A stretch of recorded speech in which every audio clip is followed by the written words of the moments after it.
मैं Chandan Kumar Pandey Usha Martin world school के online अधिगम कार्यक्रम में पाठ योजना संख्या सेट 2 डे 5 के अंतर्गत 10वीं की पाठ्यपुस्तक कृतिका में शामिल माता का अंचल के चौथे अंश के साथ उपस्थित हूँ। माता का अंचल पाठ के तीसरे अंश में हम लोगों ने लेखक के बचपन से जुड़े खेल, तमाशे, नाटक आदि के बारे में जाना था, जिनमें तरह तरह के खेलते हुए लेखक को दिखाया गया है। इनमें शामिल कुछ अंशों पर अगर चर्चा करें तो सबसे पहले रोते सिसकते हुए भी जब उसे अपने साथियों का झुंड खड़ा मिल जाता था तो वह उनके साथ खेल तमाशा करने लगता था। यह लेखक के बारे में कहा गया है।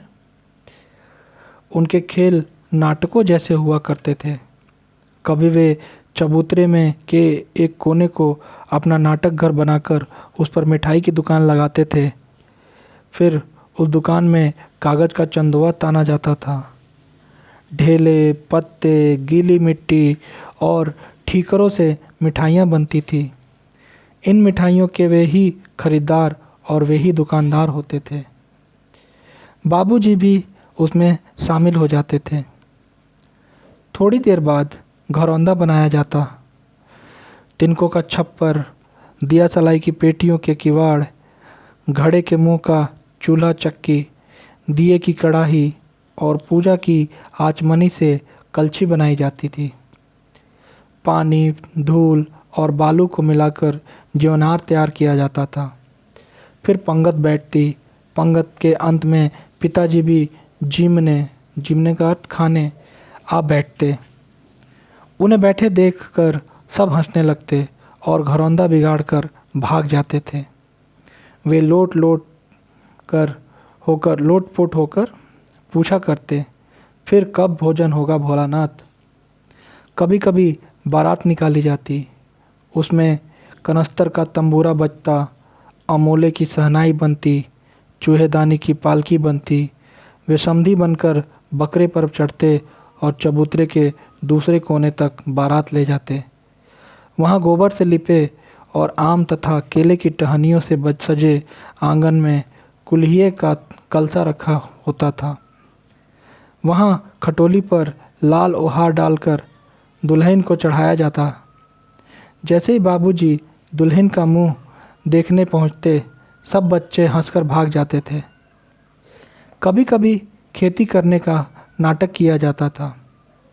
घिरनी और मूंज की पतली रस्सी पर गराड़ी चढ़ाकर कुआं तैयार किया जाता था।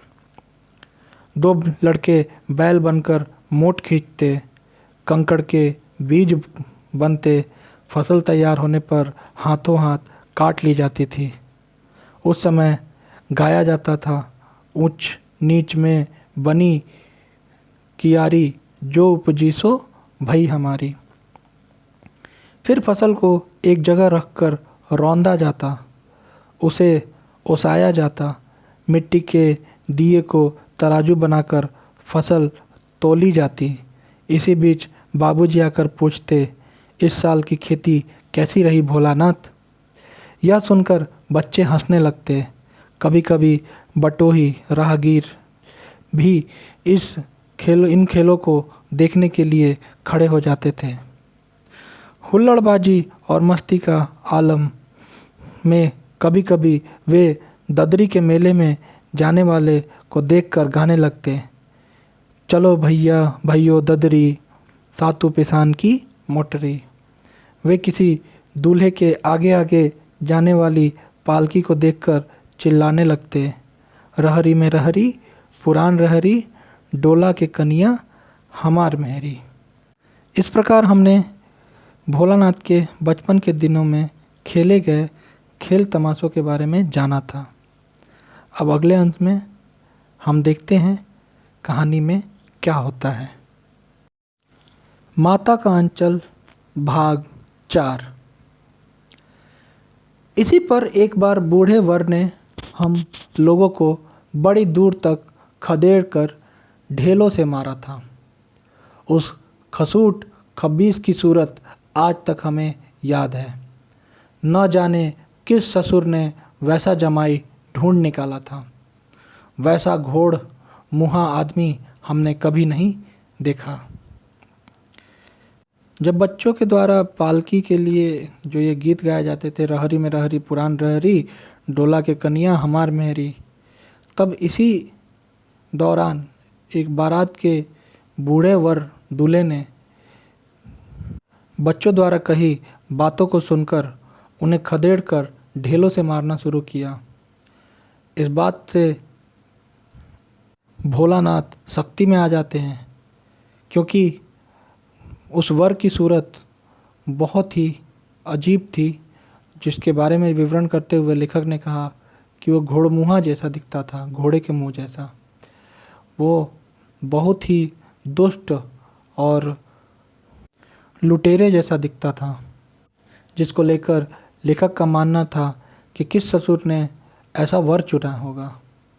आगे, आम की फसल में कभी कभी खूब आंधी आती है। आंधी के कुछ दूर निकल जाने पर हम लोग बाग की ओर दौड़ पड़ते हैं। वहाँ चुन चुन कर घुले घुले गोपी आम चाबते हैं।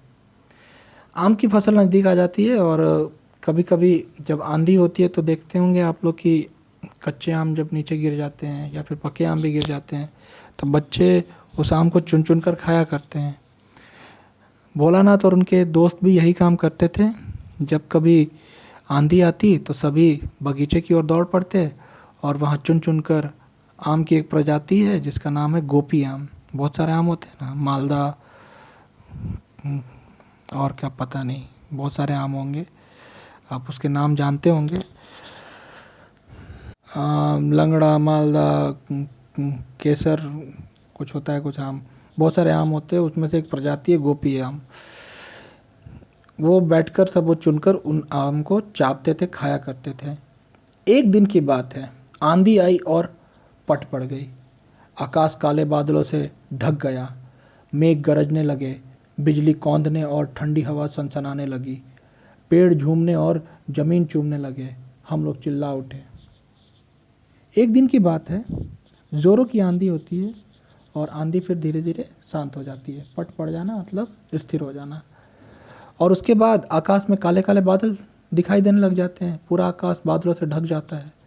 मेघ गरजने लग जाते हैं, आवाज़ आने लग जाती है, बिजली कौंधने लग जाती है, बिजली चमकने लग जाती है, हवा भी सनसनाती, ठंडी ठंडी हवा चलने लग जाती है। इस हवा के साथ पेड़ भी झूमने और ज़मीन को चूमने लग जाते हैं हवा के प्रभाव से। सभी बच्चे चिल्ला उठते हैं, एक पैसा की लाई, बाजार में छितराई, बरखा उधरे बिलाई। बारिश को कम करने के लिए इस तरह की बातें करते हैं गांव के लोग। एक पैसा की लाई, एक पैसे में लाई खरीदा, बाजार में छितराई, बाजार में बिखर गई, बरखा उधरे बिलाई, मतलब बारिश उधर ही गायब हो जाए, इस तरह की बात। बारिश को ख़त्म करने के लिए ये पंक्तियाँ उद्धृत की जा रही हैं लेखक के बचपन में। लेकिन बरखा ना रुकी, लेकिन बारिश नहीं रुकती है और भी मूसलाधार पानी होने लगा, खूब झूम झूम कर। हम लोग पेड़ों की जड़ से धड़ से सट गए। पेड़ की जो जड़ है उससे चिपक गए, जैसे कुत्ते के कान में अठई चिपक जाती है, मगर बरखा जमी नहीं, थम गई। फिर बारिश लेकिन रुकती नहीं है, मूसलाधार बारिश होने लग जाती है। बारिश से बचने के लिए सारे बच्चे पेड़ की जड़ों से चिपक जाते हैं, अपने शरीर को, धड़ को अपने चिपका लेते हैं, सटा लेते हैं पेड़ों के जड़ों से। जिस प्रकार से कुत्ते के कान वगैरह में आप देखेंगे एक प्रकार का कीड़ा होता है जिसको अठई कहते हैं, वो चिपक जाता है, उसी तरीके से वो लोग भी पेड़ों की जड़ों से चिपक जाते हैं। लेकिन बरखा रुकती नहीं है और थम जाती है, मतलब बढ़ जाती है बारिश। जब बारिश हो जाती है तब तक वो लोग इंतज़ार करते हैं। बरखा बंद होते ही बाग में बहुत से बिच्छू नज़र आए। बारिश जैसे रुकी तो ज़मीन से जानवर, कीड़े सब बाहर निकलने लग गए। हम लोग, जिसमें बिच्छू भी निकलने लग गया, हम लोग डर कर भाग चले। बिच्छू को देखकर ये लोग भागते हैं। हम लोगों में बैजू बड़ा ढीठ था। एक लड़का था जो बहुत साहसी और ढीठ कह सकते उसे।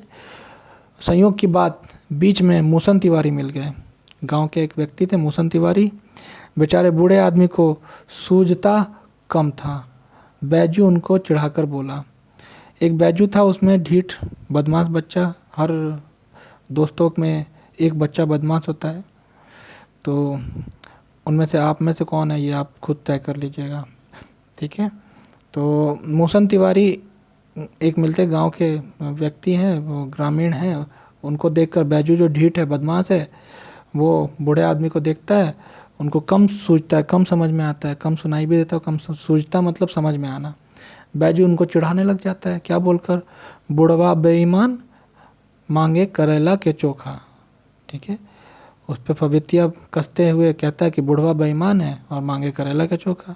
इस तरह से उसको चिढ़ाने लग जाता है। हम लोगों ने भी बैजू के सुर में सुर मिलाकर यही चिल्लाना शुरू किया। बाकी साथियों ने भी यही काम करना शुरू कर दिया। बुढ़वा बेईमान मांगे करेला के चोखवारे। ग्रामीण जीवन में देखिएगा इस तरह से पंक्तियों को गाया जाता है। होली वगैरह में भी इस तरह के गीत में इन पंक्तियों को शामिल किया जाता है। मूसन तिवारी ने बेतहासा खदेड़ा। इस बात पे मूसन तिवारी खफा हो जाते हैं, गुस्सा हो जाते हैं और उन बच्चों को खदेड़ते हैं, दौड़ाते हैं। हम लोग तो बस अपने अपने घर की ओर आंधी हो चलना मतलब भाग चले। जब हम लोग ना मिल सके तब तिवारी जी सीधे पाठशाला में चले गए। खोजते खोजते कहाँ चले जाते हैं मूसन तिवारी, उन लोग के स्कूल में।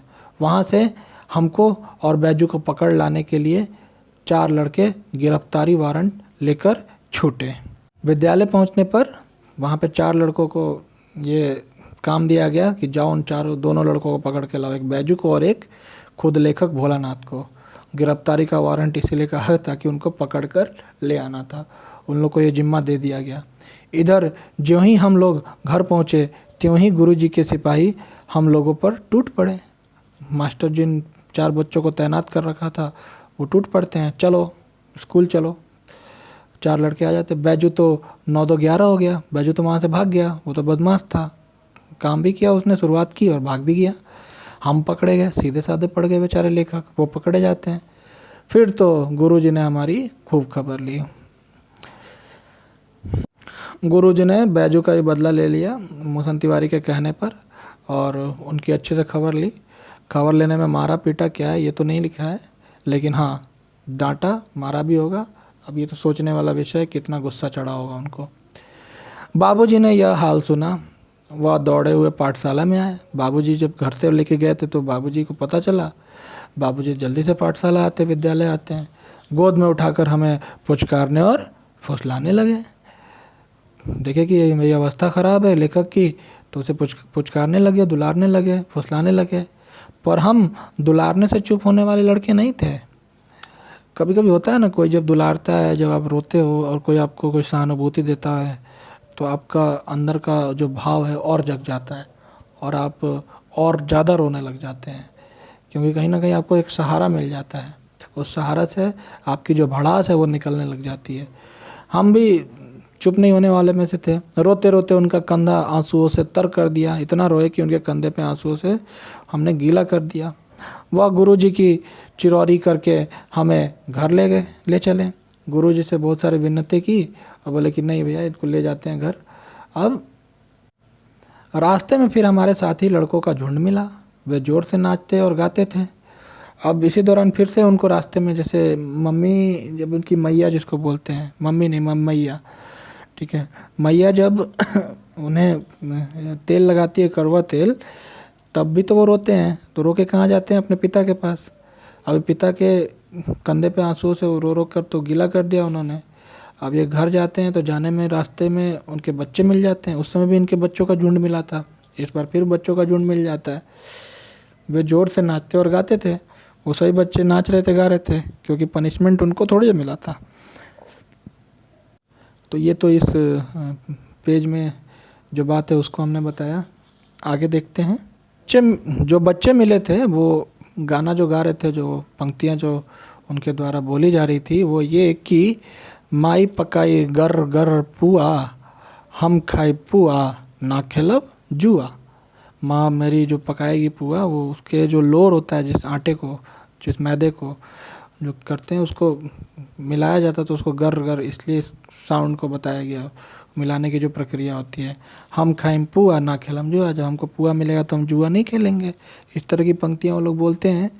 फिर क्या था, हमारा रोना धोना भूल गया, हम भूल जाते हैं अपना रोना धोना। हम हट करके बाबूजी की गोद से उतर पड़े और लड़कों की मंडली में मिलकर लगे वहीं तानसुर आलापने। अभी थोड़ी देर पहले जैसे आलाप रहे थे, बैजू जैसे बोला था, फिर से इनको एक पंक्ति मिल गई है, फिर वो आलापने लग जाते हैं बच्चों के झुंड में। और फिर आगे, तब तक सब लड़के सामने मकई के खेत में दौड़ पड़े। मकई का खेत था वहाँ पे, वो सभी बच्चे वहाँ से दौड़ पड़ते हैं। उसमें चिड़ियों का झुंड चर रहा था, मकई खा रहे थे, चिड़िया खा रही थी चिड़िया। तो वो सब वहाँ झुंड, जब वो चर रहा था मकई का, वो चिड़ियों का झुंड, वे दौड़ दौड़ कर उन्हें पकड़ने लगे चिड़ियों को, पर एक भी हाथ ना आई। हम खेत से अलग ही खड़े होकर गा रहे थे।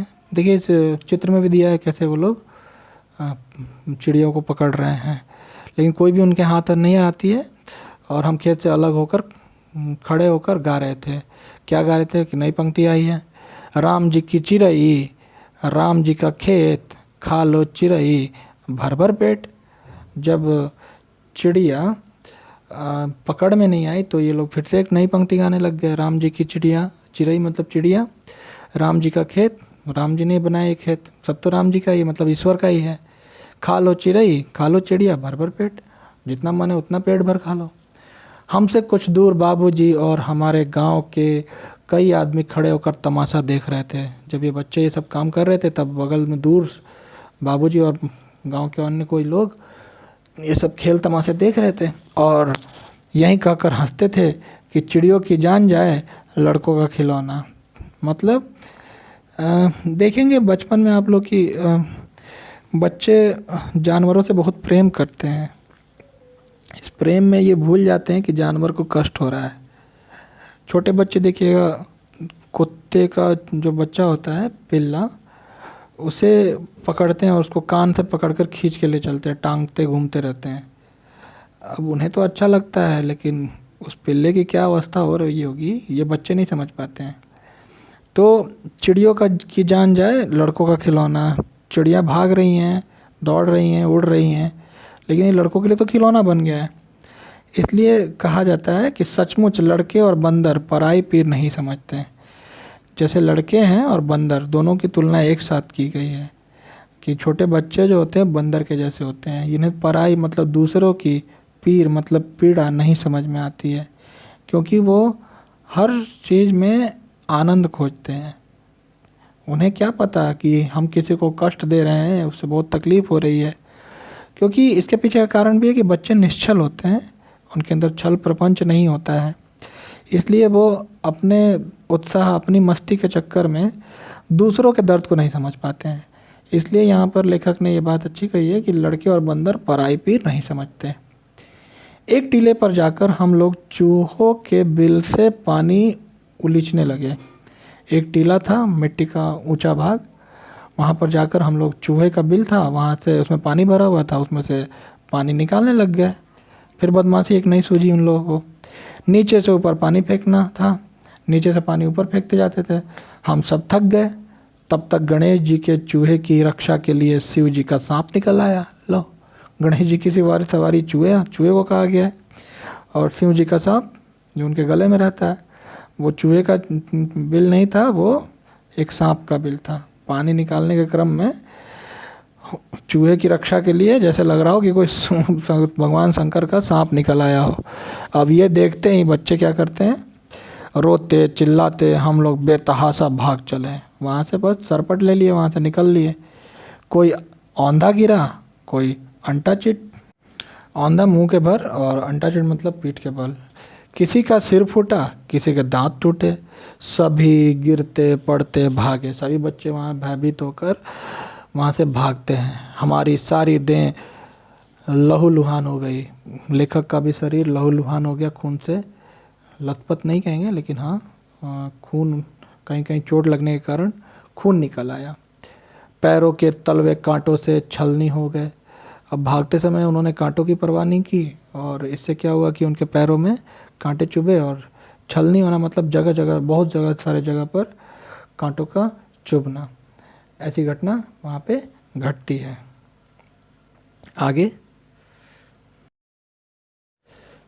हाँ, हम एक सुर से दौड़े हुए आए और घर में घुस गए। सब जो वहाँ से दौड़ लगाए सीधे घर में ही घुसे, बीच में कहीं देखना नहीं था रास्ते में क्या है। उस समय बाबूजी बैठक के ओसारे में बैठकर हुक्का गुड़गुड़ा रहे थे। बाहर द्वार पे जो होता है, घर का जो बाहर का एरिया, उसमें बैठकर वो हुक्का पी रहे थे। हुक्का के बारे में जानते हैं, तंबाकू पीने का एक साधन है जिसके माध्यम से तंबाकू पिया जाता है। उसको पीते समय उसमें से गुड़गुड़ की आवाज़ आती है, कुछ लोग उसे गुड़गुड़ा भी कहते हैं। तो वो बरामदे में से जब बैठकर वो गुड़गुड़ा पी रहे थे, हुक्का पी रहे थे, उन्होंने हमें बहुत पुकारा, पर हम उनकी अनसुनी करके हम दौड़ते हुए मैया के पास ही चले गए। लेखक उनकी बात नहीं सुनते हैं, बुलाने पर भी वो उनके पास नहीं जाते हैं। कहाँ जाते हैं? अपने मैया के पास। यहीं से कहानी में माता का अंचल का भाव स्पष्ट होते जा रहा है। ठीक है, और यही पंक्तियाँ जो हैं, आप कभी भी कहानी के शीर्षक की सार्थकता की बात करेंगे तो यहाँ से इस पंक्तियों को ध्यान में रखते हुए अपने प्रश्न के उत्तर लिखेंगे। ठीक है, तो ये बात ध्यान रखना है बिल्कुल ही। आगे समझते हैं इसको। हम उसी के जाकर शरण ली, हम सीधे जाकर उसी गोद में शरण ली। मैया चावल अमनिया रही कर, मतलब अमनिया कर रही थी, मतलब धोना, साफ सुथरा करना। चावल को धोने को अमनिया करना, पवित्र करने को अमनिया कहते हैं।